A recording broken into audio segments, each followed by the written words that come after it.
Para hadirin, Bismillahirrahmanirrahim. Assalamualaikum warahmatullahi wabarakatuh. Pada keluar. Baru ada yang majelis, ada tuyul ya. Alhamdulillahirrabbilalamin. Wassalatu wassalamu ala asrofil anbiya'i wal mursalin wa ala alihi washabihi ajmain, amma ba'du. Pertama-tama saya mengucapkan banyak syukur alhamdulillah karena hari ini saya nggak gila. Allah kasih saya sehat jasmani, sehat rohani.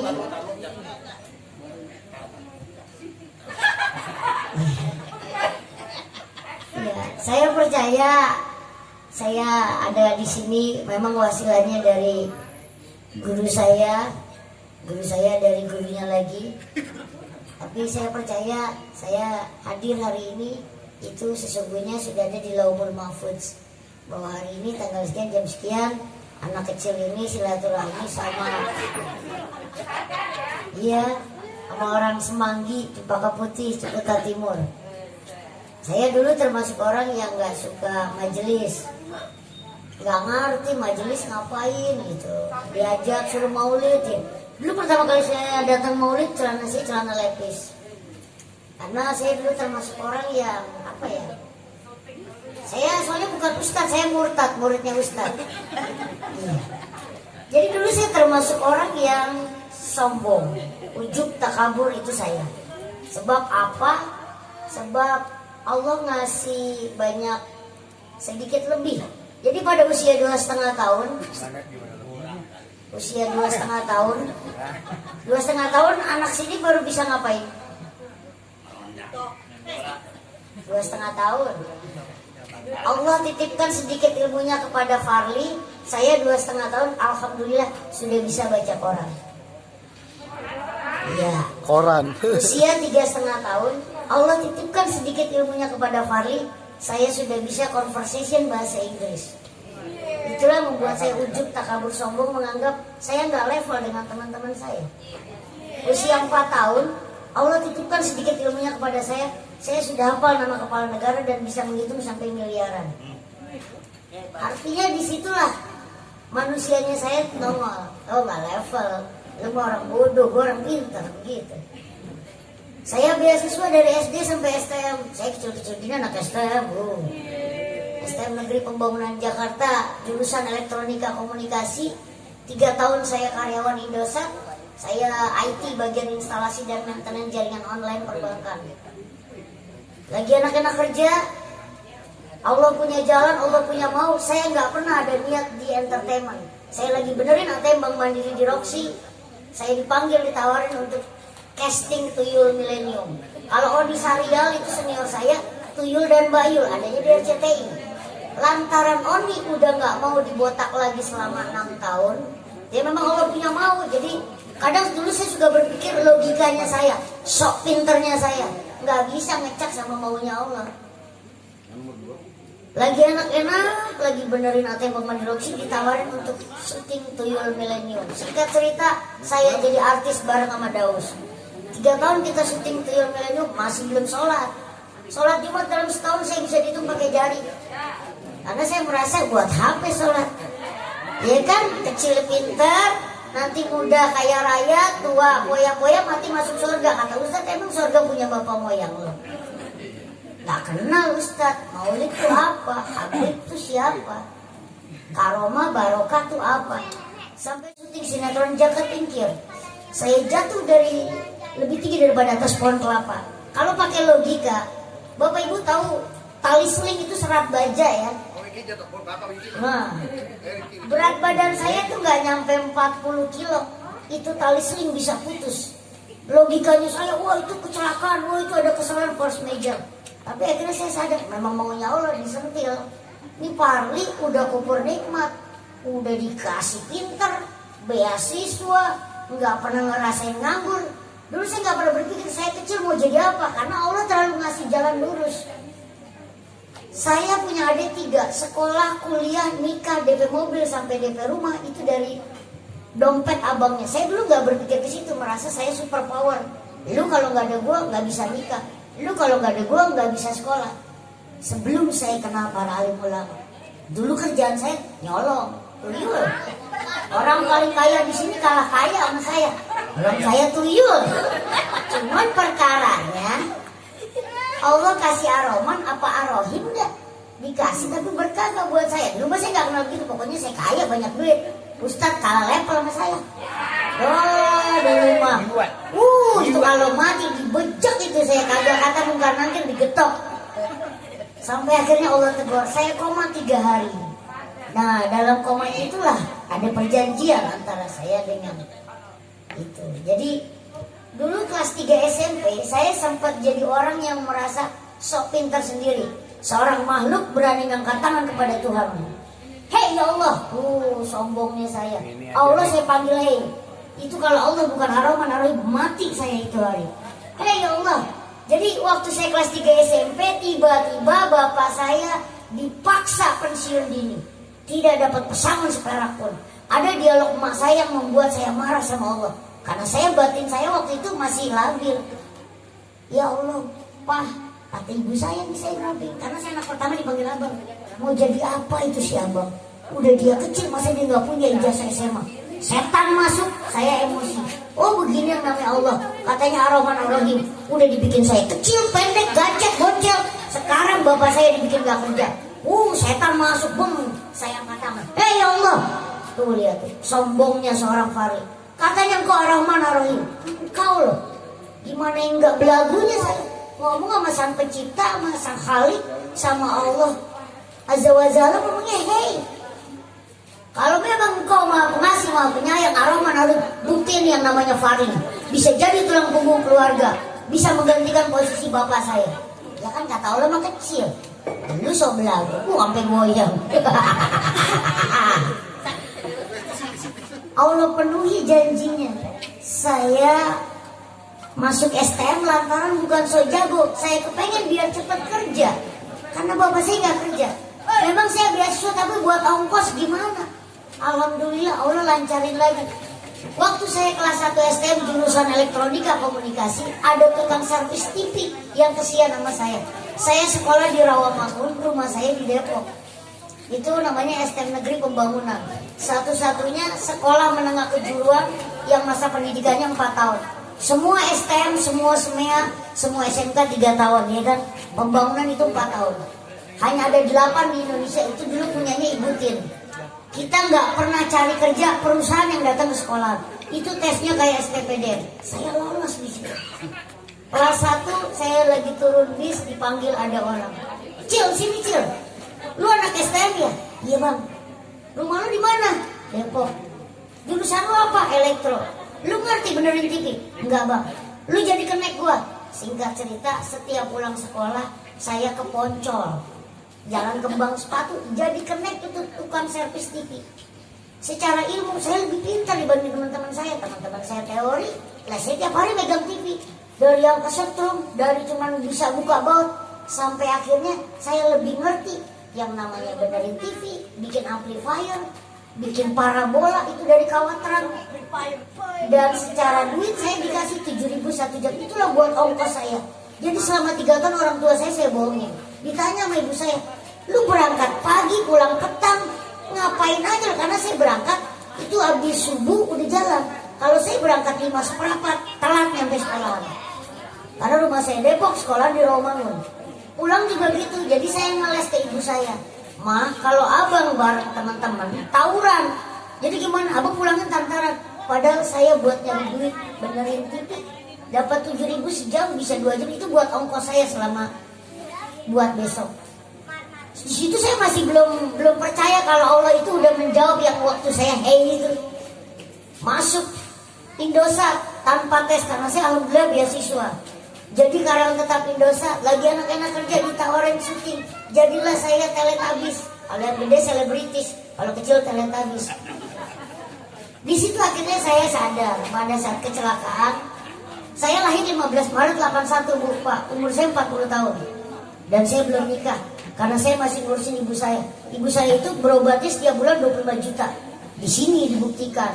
Kalau lu yakin sama Allah, ayo buktiin. Ketemu gua di pandemi udah 3 tahun nih ya. Syuting jarang-jarang, tapi ketemu. Puyeng mah puyeng. Seberapa banyak sih kerjaan MC saya? Tapi kalau Allah punya mau, jangan pernah pakai logika maunya kita. Dulu saya ngecak, wah saya MC sekian. Ketemu ini buat berobat ibu. Dari 2010, sekarang udah 2021, 11 tahun. Hah?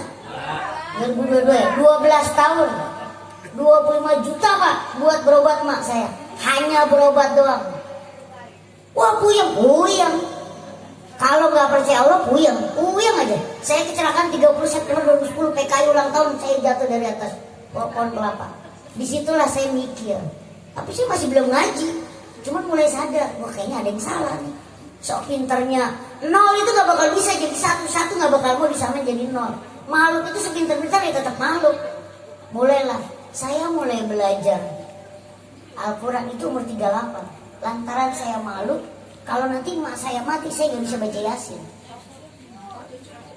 Alhamdulillah tiap maghrib saya hafalin Yasin, baru hafal separuh. Yasin belum? Ya. Enggak lah, belajar lah. Karena saya malu belajar ngaji, kalau ke talim kayak gini kan semuanya pada bocah-bocah lah. Saya dong belajar Iqra, lu tensin. Iya, tapi saya pikir biarin dah gua malu daripada malu sama Allah. Saya panggil teman saya namanya Rian, kecil juga. Orangnya albino, tapi dia ketua DKM. Iya, orangnya bule albino, tapi dia ustaz. Bilang, Yan, ente ke rumah aneh. Kenapa? Yan, gue pengen belajar. Dia ketawa ngakak. Lu gue beliin rokok, lu gue beliin nasi padang, lu gue antar jemput Grabnya, karena dia tinggalnya di Cipete. Dia nggak mau.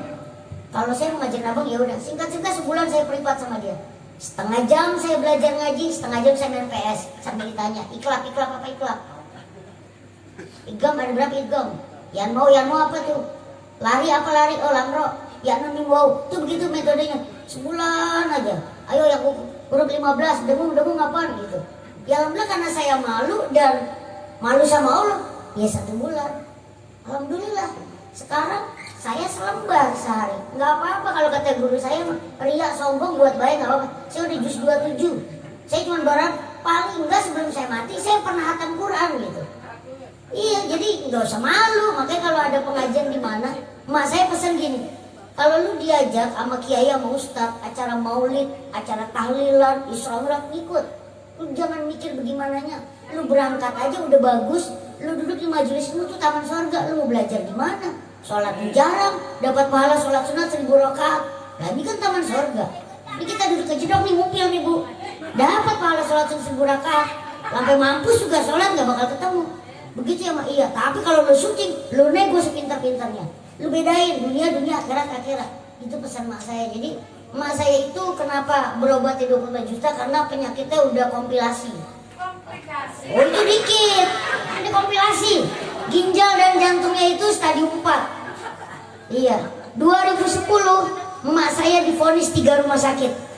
Untuk jantungnya, tahu harapan kita kan orang paling pintar tuh jantung tuh. Kata dia, di atas langit masih ada langit, di atas dokter masih ada profesor, di atas profesor masih ada guru besar. Itu kata manusia. Emak saya divonis bukan pasang ring, bebas. 3 rumah sakit memvonis bebas, kata manusia.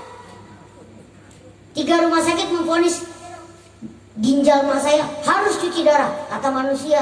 Saya ngadep, gimana mak? Lu percaya dokter, percaya Allah? Gitu kata mak saya. Gua mah lebih percaya SK malaikat Israel, kata mak saya. Kalau mau mati mah mati aja. Ustaz juga lagi baca zikir, kalau mau mati mati aja. Tentara kalau mau mati mati aja. Jadi bagaimana mak?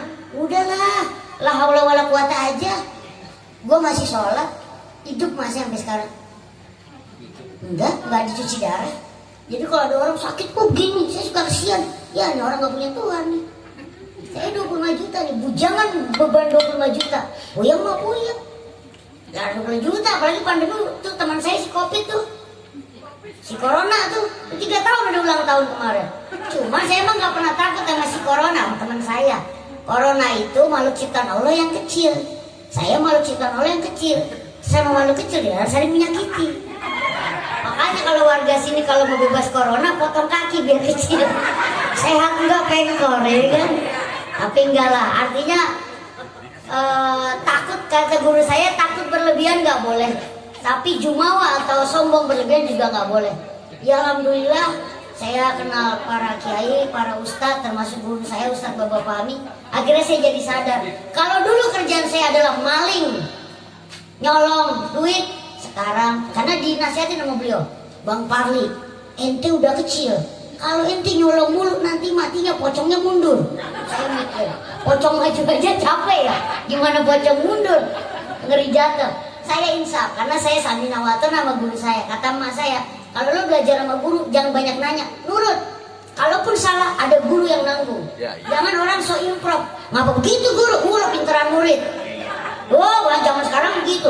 Gua kata enggak nih. Murid lihat guru, lihat casing. Wah itu mah sarungan mulu, kagak keren dia mah, buset.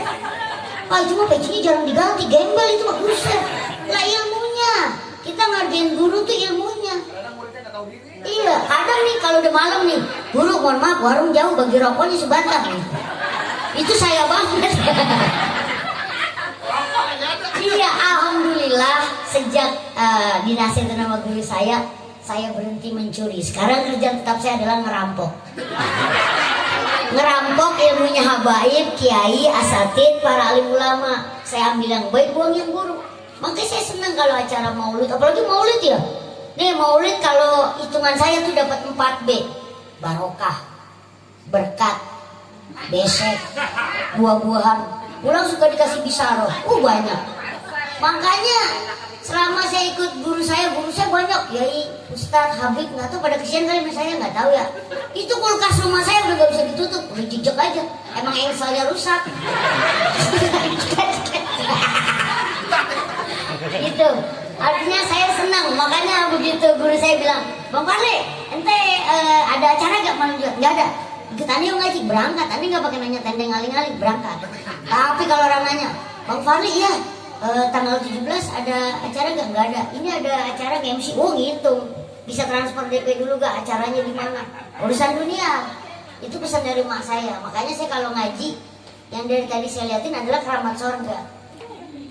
Karena orang laki biar kata kayak gimana pun tetap aja keramat surganya di rumah. Kalau orang perempuan kan di lakinya. Ya saya mah biar ngaji juga sering dengar orang ceramah, begitu. Jadi doain karena saya nanti minta doanya kepada guru, baca Fatihah buat mak saya karena mak saya pernah saya tanya, "Mah, pernah bosen nggak? Mama udah sakit 10 tahun, 11 tahun." Kata guru ngaji, kalau orang sakit terus dia ikhlas dengan sakitnya, insya Allah jadi penggugur dosa. Berarti kan gue kayak orang, Far. Katanya, gue kayak orang nih bang. Udah bersih dosa gue, orang gue ikhlas.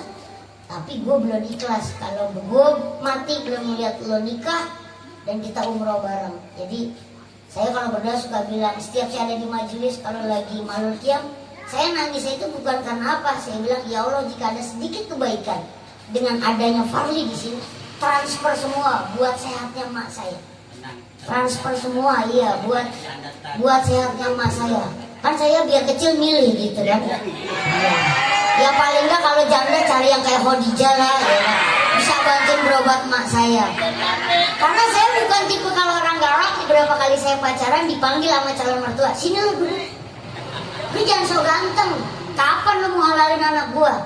Kapan orang tua lu mau datang kemari? Nah, pada saat calon mertua itu udah ngomong begitu, berarti dia udah terima saya apa adanya. Baru saya buka. Gini, ibu, umi, bunda, tante, mama. Saya anak pertama. Masih ngabdi sama orang tua. Oh bagus, anak yang berbakti. Kebetulan ibu saya sakitnya lumayan, gak apa-apa. Biaya berobat emak saya 25 juta. Langsung diem, tek. Wah, anakku makan rayap nih. Kalau dia bilang itu yang saya sebutin itu, gak apa-apa, rezeki tangan Allah, nikahin anak saya kawinin. Belum ada orang calon mertua yang berani punya calon mantu yang beban ke keramat surganya 20 juta. Masih pada cemen. Saya selesai. Ditanya sama ibu saya, lu ngapa lagi putus lagi tuh? Gembel, masih mikirin dunia. Lama aja mau mati masih selo. Ibu saya itu seminggu 3 kali ke UGD. Kita udah gak kaget anak-anaknya. Mama di UGD tinggal transfer 4 juta, 6 juta, itu yang bikin 25 juta. Sampai sekarang. Tapi jangan pernah berpikir pakai sok pinternya kita. Aduh gaji laki saya 6 juta. Buat anak sekolah kurang. Nah udah gak ketemu.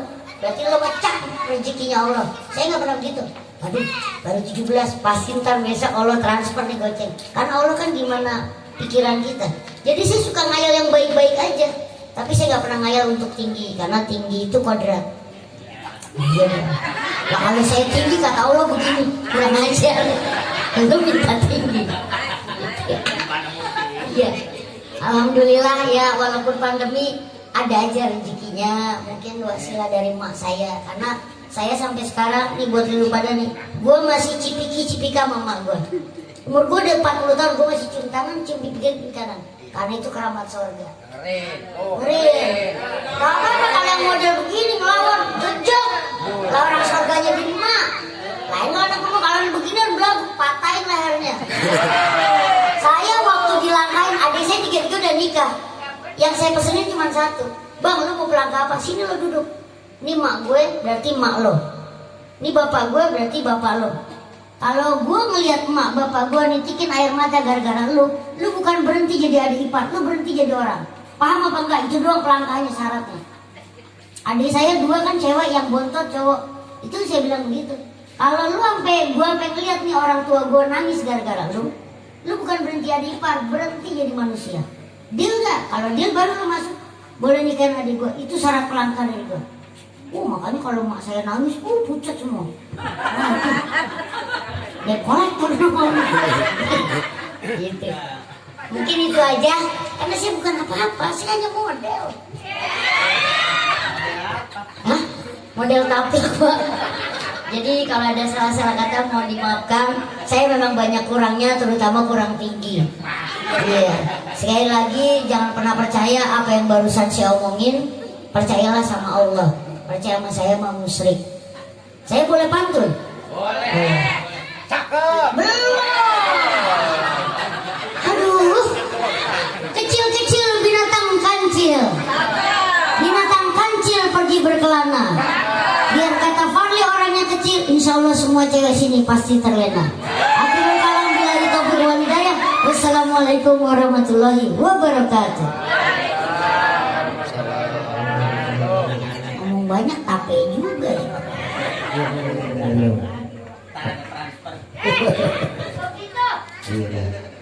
Ya kita doakan untuk